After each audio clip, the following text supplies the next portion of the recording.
In 1952, in a small town in Germany, a girl named Anneliese Michel was born into a deeply religious family. She was known as a kind, intelligent, and hardworking student who dreamed of becoming a teacher. No one could have imagined that her life would one day become one of the most terrifying and controversial stories in modern history.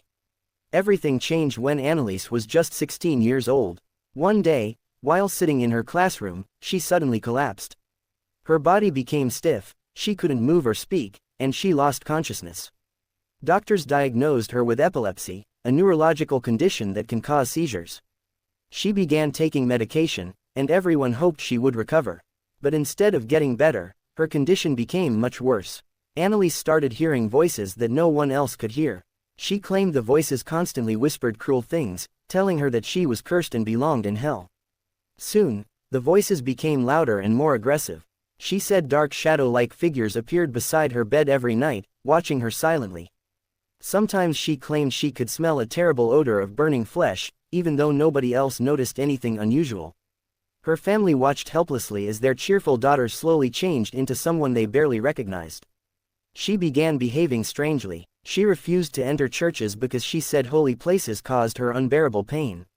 She couldn't look at crosses or religious pictures. Even when someone sprinkled holy water near her, she reacted violently, screaming and trying to escape. Doctors believed her symptoms were caused by a combination of epilepsy and mental illness. They changed her medications several times, but nothing seemed to help. Months turned into years, and her condition continued to worsen.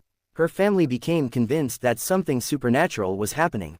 After years of suffering, they asked the Catholic Church for help. At first, the church refused because they believed she needed medical treatment. However, after carefully investigating her case and speaking with witnesses, permission was finally granted to perform an exorcism. 2 priests began conducting exorcism rituals.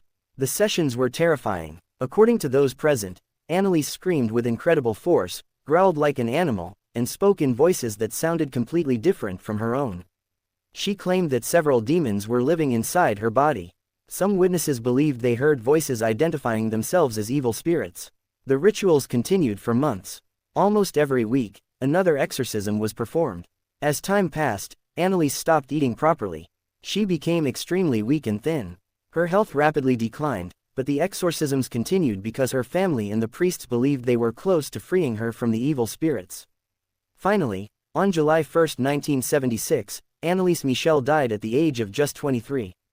The official cause of death was severe malnutrition and dehydration. Her death shocked Germany. Soon afterward, both the priests and Anneliese's parents were taken to court. Prosecutors argued that proper medical treatment could have saved her life. The defense argued that everyone involved truly believed they were helping her according to their faith. The court found them guilty of negligent homicide and gave them suspended prison sentences. Even today, nearly 50 years later, people continue to debate what really happened. Some believe Anneliese was suffering from serious neurological and psychiatric illnesses that required medical care. Others believe her experiences cannot be fully explained by science and remain convinced that she was genuinely possessed. No matter what anyone believes, one fact is undeniable: the story of Anneliese Michel remains one of the most disturbing and mysterious real-life cases ever recorded, inspiring books, documentaries, and horror films around the world. So, what do you think? Was Anneliese Michel the victim of a tragic illness? Or was she facing something beyond human understanding?